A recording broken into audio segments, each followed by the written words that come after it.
Bonsoir à tout le monde, tous ceux qui sont branchés et tous ceux qui sont actuellement connectés pour suivre cette formation en direct.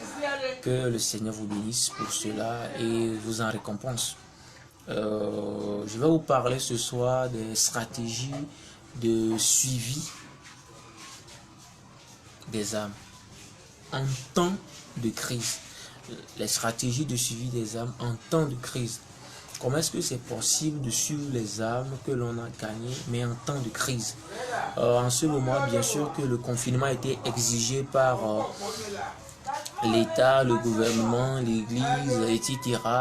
Mais cela ne doit pas nous empêcher de visiter les frères, de les contacter, parce que les contacts personnels ne sont plus permis. Mais pourtant, nous pouvons le faire au travers des réseaux sociaux. Et comme nous avions lancé l'opération Gagner une âme en ligne, cela s'est abouti à ce que des âmes soient gagnées en ligne. Mais ces âmes qui sont gagnées, il faut faire leur suivi. Alors, c'est quoi maintenant le suivi? Le suivi, c'est le fait d'aider une âme, une jeune âme, une nouvelle âme à atteindre la maturité spirituelle. Quand l'âme n'atteint pas cette maturité spirituelle, l'âme n'est pas encore si mûre pour être prête.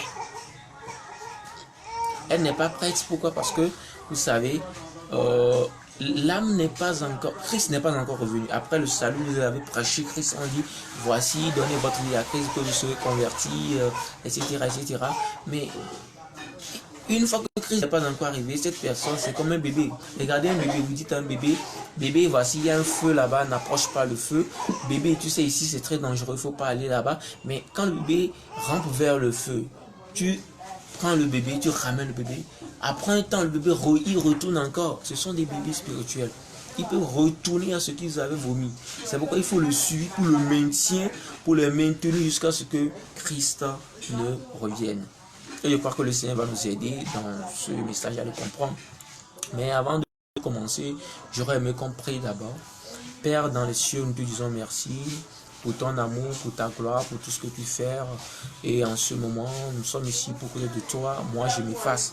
Je prie, Seigneur, que toi-même tu parles à ton peuple, tu nous formes, tu nous éduques, tu nous communiques ce qui nous manque encore, Seigneur. Parce que ces âmes soient ce jour, Seigneur, des âmes qui sont efficaces, des âmes qui sont prêtes pour toi au nom de Jésus. Merci Seigneur, au nom de Jésus nous prions. Amen. Alors, nous allons commencer. Vous savez, aujourd'hui, beaucoup de personnes ont peur de prêcher l'évangile parce qu'il y a cette histoire de virus, cette histoire de corona et que les gens publient aujourd'hui, les gens publient les statistiques de morts, de contaminés. En tant qu'évangéliste, en tant que chrétien, ce n'est pas votre devoir. Ce n'est pas de votre devoir de publier ces informations de mort de telle personne. Non! En quoi cela peut sauver une âme? En quoi cela peut faire gagner une âme? Cela vient de Dieu, cela vient du diable. Peu importe la source, ce que nous savons, c'est que nous l'avons vaincu de Jésus. Alléluia. Donc, et ce n'est pas le lieu de publier ce nom. Regardez le nombre de fois que tu écris le nom de ce virus. Le nombre de fois que tu le publies. Le nombre de fois que tu l'écris, tu l'appelles. Est-ce que tu appelles le nom de Dieu comme ça? Est-ce que tu appelles le nom de Christ comme ça jusqu'à la fin de la journée? Toi-même fais le bilan. Tu verras que ce n'est pas le cas. Alors qu'est-ce que nous sommes devenus? Nous craignons vraiment que cette crise sanitaire ne conduise pas à une crise spirituelle. Voilà. Si c'est le cas chez toi, je prie que le Seigneur nous aide à ce que nous maintenons, continuons toujours la marche. Ce n'est pas le moment de baisser le bras, dire que je vais être contaminé. Tu ne seras pas contaminé. Non. Pourquoi? Parce qu'il dit, je suis avec vous jusqu'à la fin du monde. Je vous protégerai. Cela n'exclut pas aussi les mesures barrières, les cache-nez, les masques chirurgicaux, etc. Mais pourtant, cela ne doit pas nous empêcher, ne doit pas nous fermer la bouche. Voilà. Cela ne devrait pas. Dans ces âmes qui sont gagnées, de ceux qui sont gagnés en ligne, de ceux qui sont gagnés, etc., il faut adopter une méthode, une stratégie pour faire leur suivi en temps de crise, en temps où la maladie, la pandémie fait rage, il y a des milliers de morts. Même s'il y a des milliers de morts, je vous assure que cela ne doit pas nous fermer la bouche. Alors, qu'est-ce qu'il faut faire maintenant? Qu'est-ce qu'il faut apporter à ces gens de personnes? Qu'est-ce qu'il faut leur communiquer?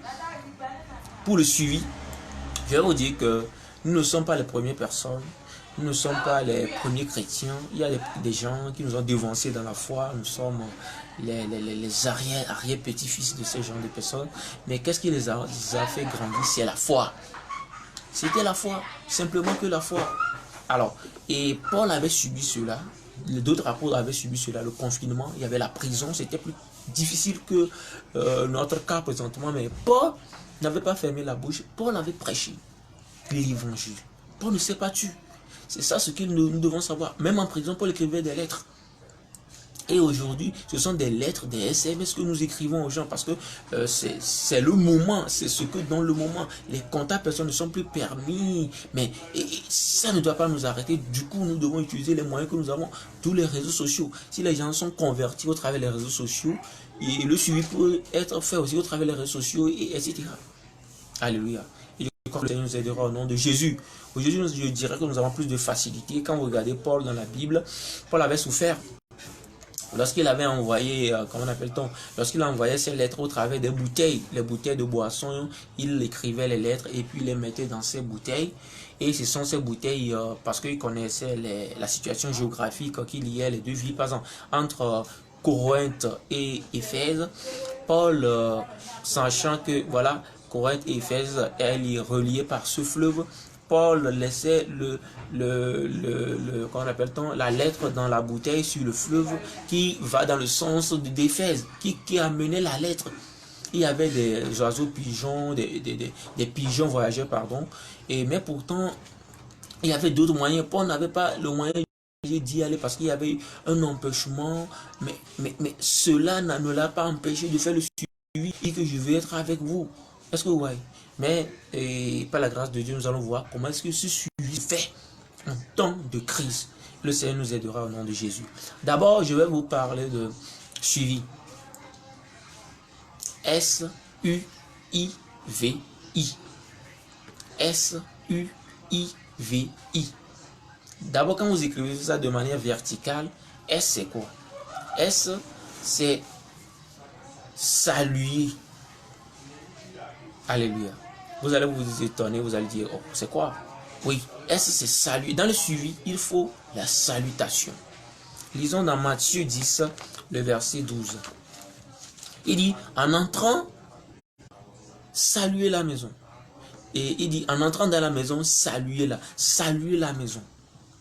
C'est très important, en entrant dans le box de la personne, en e-box de la personne, dans le mail de la personne, dans la page de la personne, dans la boîte de la personne, saluez d'abord la personne, montrez la politesse, montrez d'abord le respect, montrez d'abord l'affection à la personne.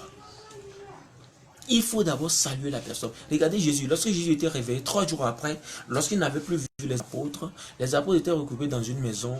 Et lorsque Jésus s'est réveillé, pour se montrer à eux, il les a salués d'abord avant de leur dire quoi que ce soit. Il a dit que la paix soit en forme de salutation. Ici, c'est Jésus qui recommandait aux apôtres, saluer la maison, saluer la personne, saluer d'abord, avant de commencer toute chose. Et je crois que le Seigneur nous aidera au nom de Jésus. D'abord, S, c'est saluer. Le U de suivi, c'est utiliser. Qu'est-ce qu'il faut utiliser? Il faut utiliser le Saint-Esprit. C'est ce qui est très important. Il faut utiliser le Saint-Esprit. Il faut utiliser la sagesse, il faut utiliser l'humilité, il faut utiliser la patience. Lisez dans 1 Thessaloniciens chapitre 2, le verset 17. Vous allez mieux comprendre pourquoi je parle d'usage, de ce dont nous devons faire usage. J'ai dit 1 Thessaloniciens chapitre 2, le verset 17. 1 Thessaloniciens chapitre 2, le verset 17. Le verset 17 dit, pour nous frères, après avoir été quelque temps, pour nous frères, après avoir été quelque temps, comment? Quelque temps séparés de vous. Les temples, les lieux de culte sont fermés. Vous avez prêché la personne en ligne, quelque temps après, vous êtes séparés de la personne. Les amis que nous connaissions, toutes ces personnes, nous nous sommes séparés d'eux. Alors, après que nous sommes séparés de ces gens de personnes, nous ne les voyons plus, nous n'avons plus de leurs nouvelles, etc. Ça ne nous a pas empêché de faire le suivi. Mais regardez Paul, ils avaient eu aussi ce problème. problème de contact existait. Et Paul a dit que quoi? Il a dit que pour nous, frères, vous voyez là maintenant, donc Paul appelle les nouvelles âmes. Frères, montrez cette affection. Pour nous, frères, faites usage de la sagesse, faites usage de l'humilité pour nous, qui ne sont pas encore grands. Non, nous, frères, après avoir été quelque temps, alléluia, quelque temps séparés de vous, il y a quelques semaines, il y a quelques jours, nous sommes séparés de vous, de corps, mais non de cœur. Vous voyez, vous devez faire usage de vous, séparés de vous de corps, mais non de cœur. Nous avons eu d'autant plus ardemment le vif désir de vous voir. Vous voyez comment vous devez rassurer les gens. Nous voulons vous voir. Ça, c'est les étapes pour faire le suivi. Nous voulons vous voir. Mais ça nous empêche, le moment nous empêche, le contact personnel nous empêche. Il y a dans les pays où le déconfinement a été autorisé, vous pouvez respecter les mesures barrières et aller voir les frères, etc. Pour le suivi. Il a dit quoi? Il a dit que nous voulons vous voir, nous avons le vif désir. Aussi, voulions-nous aller vers vous, nous voulons vous approcher, mais les mesures barrières nous l'interdisent, le gouvernement nous l'interdise, mais ça ne doit pas nous empêcher. Paul a toujours envoyé une lettre, Paul a envoyé un SMS, Paul a envoyé un message, malgré que Paul était confiné, Paul était dans un moment de crise, en temps de crise, était dans une difficulté de ne pouvoir pas avoir les frères, de ne pouvoir pas être en contact avec eux. Envoyez toujours une lettre. Nous voulons vous voir, nous avons le vif désir de vous voir et aussi voulions-nous aller vers vous. Du moins moi, Paul. Il a dit du moins moi, Paul. Qu'est-ce que ça veut dire? Ce n'est pas le fait de se vanter, non. Paul veut montrer la restriction de la chose. Le suivi qui se fait de manière unique. Du moins moi, Paul. Et qu'est-ce que Paul voulait dire là-bas? Paul veut parler de l'importance qu'il a pour cette âme. Dites à la personne, nous voulons venir vous voir. Nous voulons venir vous prêcher l'évangile. Nous voulons venir être avec vous, vous soutenir. Ouais. Du moins, moi, Paul, je veux le faire. Mais qu'est-ce qui nous a empêché? Et il dit une et même deux fois. Une et même deux fois. Mais pourtant, nos sorties sont limitées. Le couvre-feu ne nous l'empêche pas. Une et même deux fois. Mais pourtant, Satan nous en a empêché.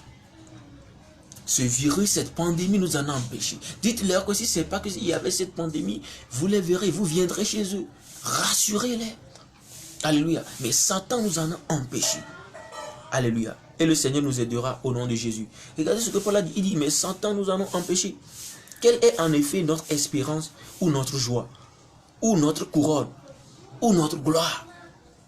N'est-ce pas vous, regardez ce qu'elle a dit, n'est-ce pas vous aussi, devant notre Seigneur Jésus-Christ, lors de son avènement, oui, vous êtes notre vous êtes notre gloire et notre joie. Alléluia. Vous êtes notre joie et notre gloire.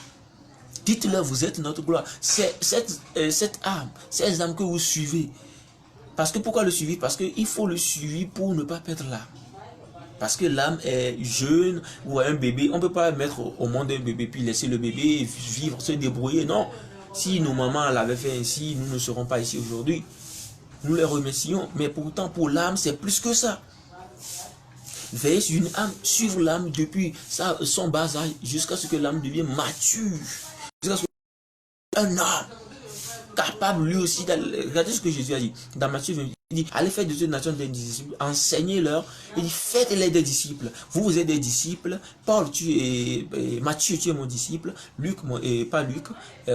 André, vous êtes mon disciple, mes disciples. Mais vous aussi, allez faire de toutes les nations des disciples. Allez faire de toutes les nations, mes disciples. Et je crois que le sera au nom de Jésus. Donc, il faut faire usage de sagesse, il faut les rassurer, il faut leur faire et il faut leur dire que leur montrer l'importance de les contacter, de les voir, faire des programmes avec eux, mais et aussi de leur montrer le pourquoi vous ne pouvez pas les voir parce que le moment l'empêche. Mais pourtant vous voulez utiliser le mail, le WhatsApp, Facebook, l'Instagram, le DHL, etc. pour les voir, pour communiquer avec eux. Maintenant, une dernière chose sur l'usage, un verset, quand on lisait dans 2 Pierre 3,16, dans 2 Pierre 3, 16, là-bas vous allez voir que Paul est en train de reprocher, Pierre est en train de reprocher quelque chose à Paul. Il disait que l'évangile que partageait Paul avec les nouveaux convertis, comme ils sont fragiles, ils ne comprenaient pas l'évangile. C'est un peu lourd pour eux, ils ne comprenaient pas. Du coup, ils tordent le cou à l'évangile. Exemple, tu dis que de ne pas manger les viandes sacrifiées aux idoles. Mais eux, ils peuvent décider de ne plus manger de viande parce que tu leur as dit ça.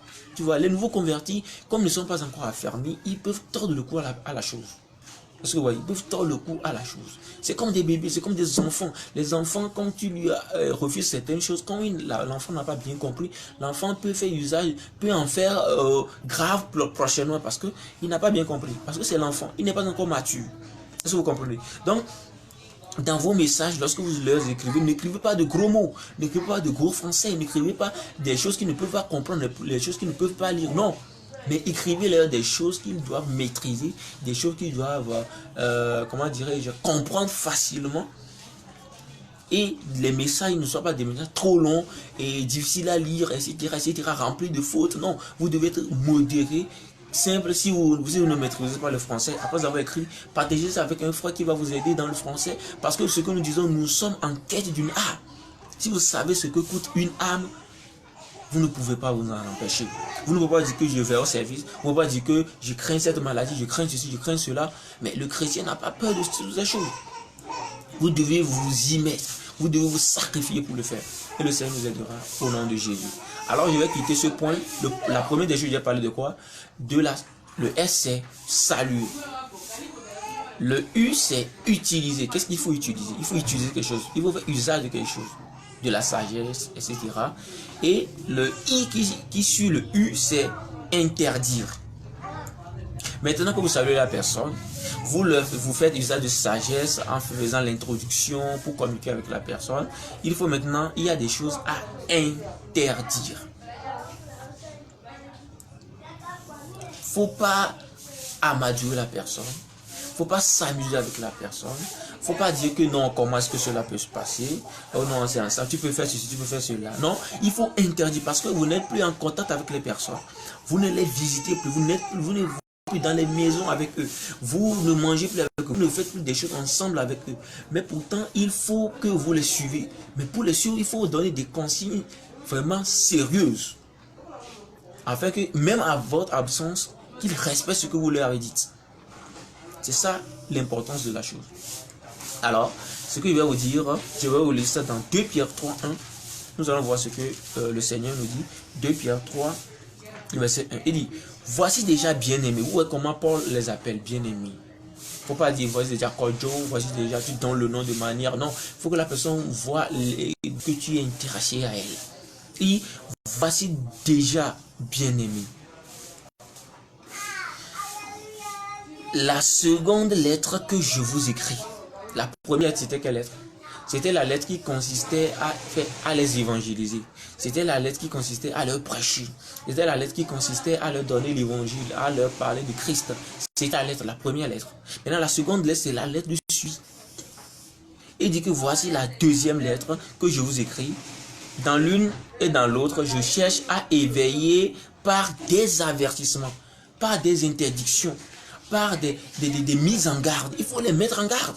En ce moment de confinement, si quelqu'un te demande allons voler quelque chose, parce qu'en ce moment, c'est un moment de crise, moment de faim. La personne n'a pas d'argent parce que la personne ne travaille pas. Il dit, je vais aller trouver de l'argent ici, je vais aller faire ceci, cela. Quelqu'un lui demande, je trouve, déjà à 20 heures, combien coûte, je connais un poulailler, on peut aller voler quelque chose, etc. Lorsque les gens viendront vers vous avec ces choses, refusez. Dites-leur, je ne peux pas le faire. Dites-leur, ce n'est pas permis. Dites-leur, il faut interdire cela dès aujourd'hui. N'attendez pas après le confinement, n'attendez pas le déconfinement, n'attendez pas la reprise des cultes avant de le faire. Non. Alors il dit que pour éveiller, dites-leur que aujourd'hui je t'ai écrit, c'est pour éveiller par des avertissements, quoi? Votre saine intelligence. Vous voyez comment la sagesse qu'utilisait Paul. Votre saine intelligence. Ne montrez pas à la personne que la personne est folle, la personne n'est pas intelligente, la personne ne peut pas réagir comme vous, la personne ne peut pas penser comme vous, non. Mais montrez à la personne que vous savez, vous êtes déjà intelligent, mais juste je veux l'éveiller. par certains avertissements. Ne dites pas que je suis venu pour t'interdire des choses, pour t'imposer. Non! Mais vous devez leur dire que nous sommes venus pour vous aider. Et le Seigneur nous aidera aussi au nom de Jésus. Alors, et en disant que, afin que vous vous souveniez des choses annoncées d'avance. Ouais, afin que ce que je vous avais annoncé, que vous vous souvenez de ces choses. C'est ce que Paul disait. Pour vous avertir, ne cachez pas la vérité. Dites-le, si quelque chose n'est pas bon, dites-le, c'est pas bon. Si quelque chose n'est pas acceptable, dites-le, c'est pas acceptable.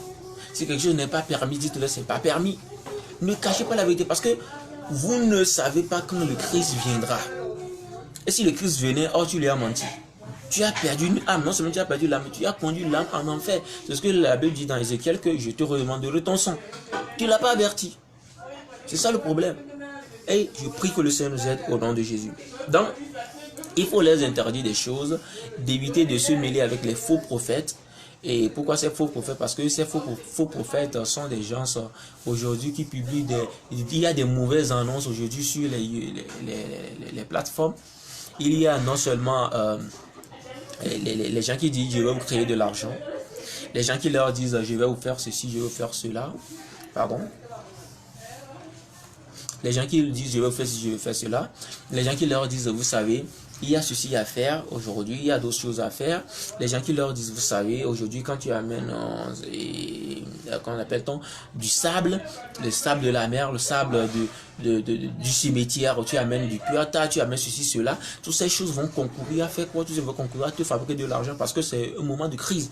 Interdisez-les ces choses. Les gains faciles, interdisez-les comme la Bible le demande. Alléluia. Ne les poussez pas à rentrer dans à rentrer dans le péché. Ne les permettez pas cela. Il faut leur interdire ces choses. Et je crois que le Seigneur nous aidera au nom de Jésus.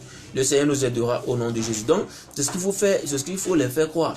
Parce que dans les derniers jours, ces contacts ne sont pas permis, mais dans les derniers jours, ils vont vouloir le faire. Lisons quelque chose dans 2 Thessaloniciens, chapitre 3, le verset 14. 2 Thessaloniciens, chapitre 3, le verset 14. 2 Thessaloniciens, chapitre 3, le verset 14. Il dit: et si quelqu'un n'obéit pas à ce que nous disons par cette lettre, notez-le. Si après avoir dit ces choses, la personne dis-lui que si ces choses, mais quand tu ne veux pas obéir, il dit notez-le. Et faites quoi? Et n'ayez point de communication avec lui. Ça veut dire quoi? Ça veut dire que n'ayez, ici ce verset, il faut bien comprendre le verset. N'ayez point de communication avec lui. Ça veut dire quoi? Ça veut dire que n'ayez point cette communication qui concourait à faire le suivi. Si la personne ne veut pas obéir, ça veut dire que est-ce que la personne est convertie réellement? Ne faites jamais le suivi à une personne, à quelqu'un qui n'est pas converti.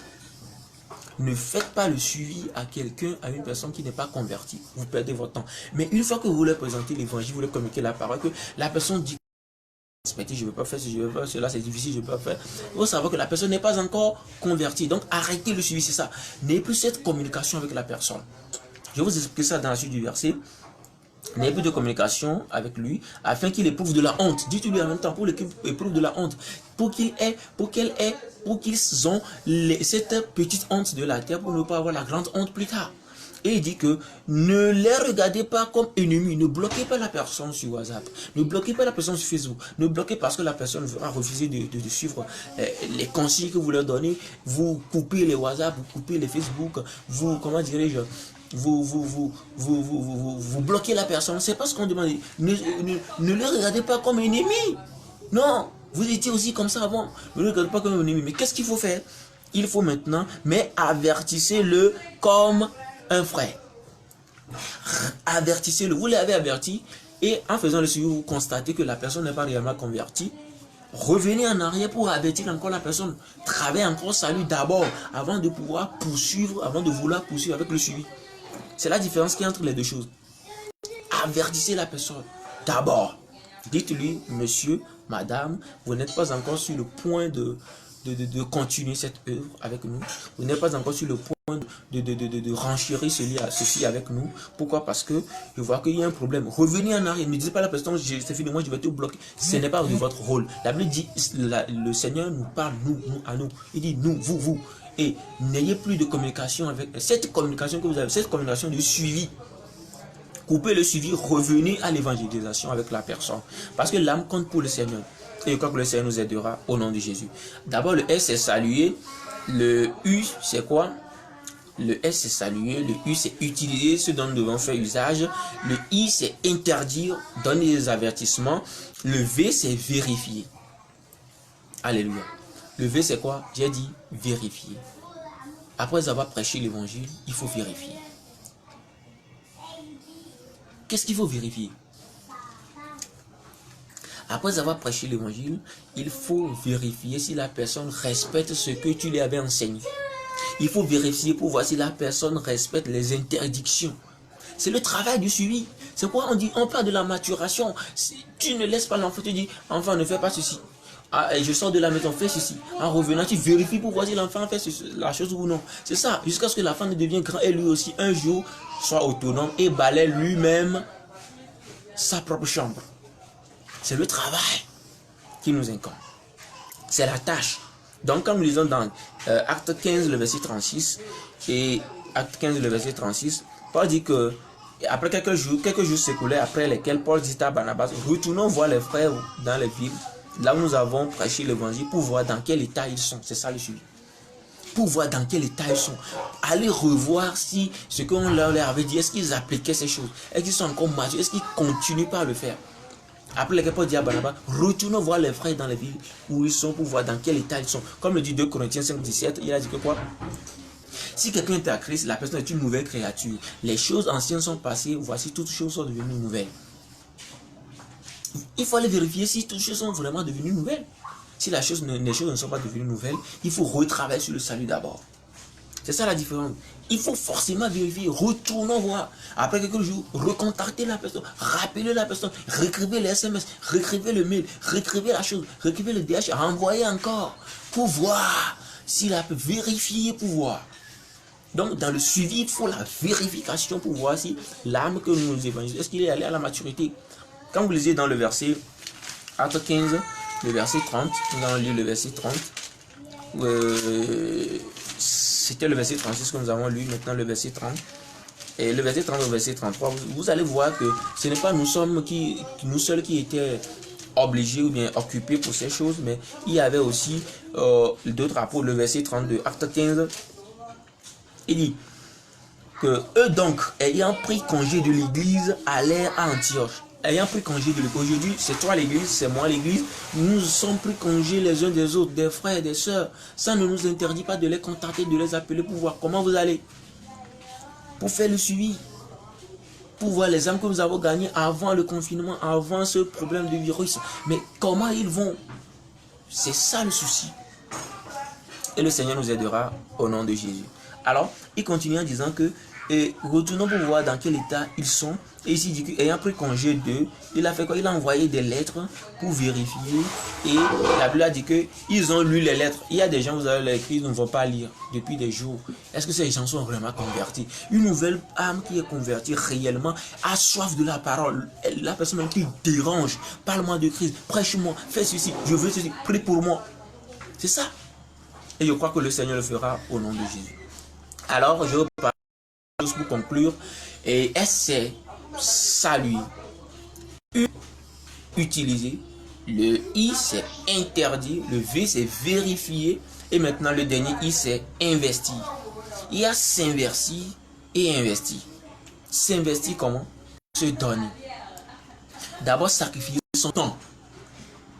Sacrifier son temps de travail. Aujourd'hui, il n'y a pas boulot, il n'y a pas ceci, il y a cela, mais tu peux sacrifier dans le boulot, tu peux demander permission d'un jour, de 2 jours, de quelques heures pour aller faire un flash pour évangéliser, revenir. Même si cela doit te coûter ton salaire, sacrifie-le pour Christ. C'est ce que Jésus a dit. Il dit que ils ne sont pas dignes de me suivre. Celui qui veut me suivre, qu'il porte sa croix. C'est comme ça, porter sa croix, sacrifier son salaire, sacrifier son sommeil, sacrifier son temps de repos, sacrifier, comment dirais-je, sa vie pour Christ. Risquer ça pour Christ. La Bible dit que, Jésus dit que celui qui veut garder sa vie, parce que c'est moi, la perdra. Mais celui qui veut la sacrifier pour moi, la retrouvera. C'est comme ça que nous ne devons pas avoir peur d'une telle pandémie, d'un tel problème. Et le Seigneur nous aidera au nom de Jésus. Amen.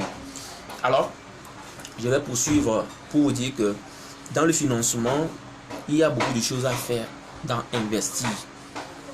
Investir de son temps, investir de ses moyens financiers, investir de son talent, investir de tout. Alors, lisons dans Matthieu chapitre 25, le verset 34. Matthieu 25, le verset 34. Nous allons mieux comprendre cela. Matthieu chapitre 25, le verset 34.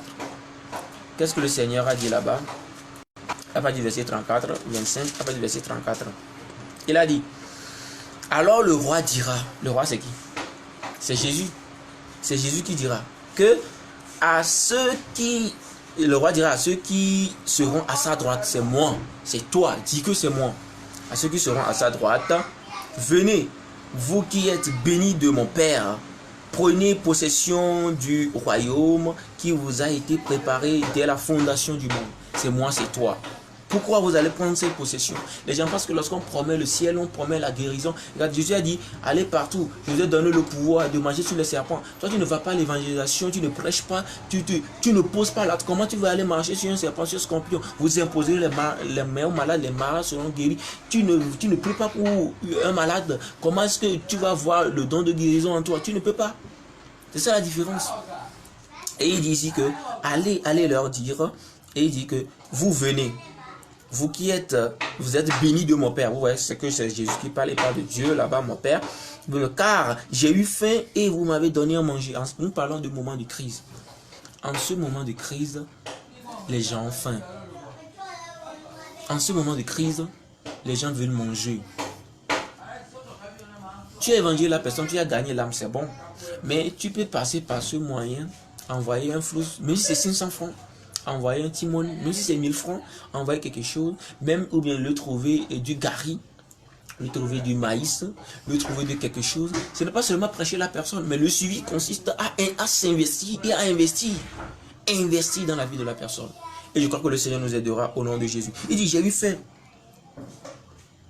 Vous m'avez donné à manger. J'étais en prison, vous m'avez visité. J'étais étranger, vous m'avez accueilli. Vous voyez tout ce que dit le verset? J'ai eu soif, vous m'avez donné à boire. Quand tu donnes même un sachet de pureté à quelqu'un, la personne boit. Je vous dis que la personne est bénie de toi. Tu es béni par la personne. Le Seigneur s'en souviendra au dernier jour. Et je prie que cela soit effectif dans ta vie au nom de Jésus. Que Dieu nous bénisse tous, chacun. Il faut financer, il faut s'investir, il faut se donner. Je ne vais pas lire la partie qui dit que j'étais en prison, tu ne m'as pas visité. Il y a des prisonniers qui souffrent actuellement. Si tu as quelque chose, pourquoi ne pas aller les visiter, donner quelque chose? Oubliez la pandémie, je vous rappelle, oubliez la pandémie, oubliez le virus et travaillons pour Christ. Oubliez cette maladie, travaillons pour Christ. Les gens qui sont dans des hôpitaux actuellement, ils souffrent, pourquoi ne pas le faire quelque chose? Toi, tu as quelque chose, tu peux le faire un don, même si c'est de l'eau. Les gens qui sont au fond, les docteurs, etc., les frères, les soeurs, comment ils vont, qu'est-ce qu'ils mangent? C'est le moment de penser à eux, pas à nous seulement. On dit que je vais amasser, je vais amasser. Non, n'amassons pas notre trésor sur cette terre, parce que ça va finir un jour. Le dévoreur va les dévorer un jour. C'est pourquoi nous devons amasser du trésor au ciel. Et ouais, ces gens, ils ont amassé ces trésors en aidant des gens, dans le suivi, etc. Et à la fin, le Seigneur s'est rappelé de ces choses et les a bénis. Je prie que le Seigneur nous aide à le faire nous aussi au nom de Jésus. Donc j'ai parlé de 5 choses. S, saluer. U, utiliser. I, interdire. V, vérifier. I, investir. Et le Seigneur nous aidera à le faire au nom de Jésus. Prions le Seigneur. Père des cieux, nous te disons merci pour ce message. Nous croyons que tu nous as parlé, nous savons que tu nous as prêché. Et aide-nous, Seigneur, donne la grâce de suivre et de le faire au nom de Jésus. Béni sois-tu parce que tu l'as fait. Les frères et ceux qui sont connectés en ligne, en direct, partout, je prie que tu les bénisses. Et non seulement ils ont suivi en direct, mais que lorsqu'ils vont le mettre en pratique, bénis-les, aide-les, soutiens-les au nom de Jésus. Bénis-les pour qu'ils bénissent les autres. Je prie, Seigneur, en ce qui concerne les finances, bénis-les. En ce qui concerne l'eau, bénis-les. En ce qui concerne la nourriture, bénis-les. Seigneur, s'ils sont remplis, ils auront donné aux autres. Je prie, Seigneur, que tu les donnes au nom de Jésus. Bénis-nous, Seigneur. Aide-nous, donne plus de force à continuer cette œuvre. Dans le nom puissant de Jésus, nous avons prié.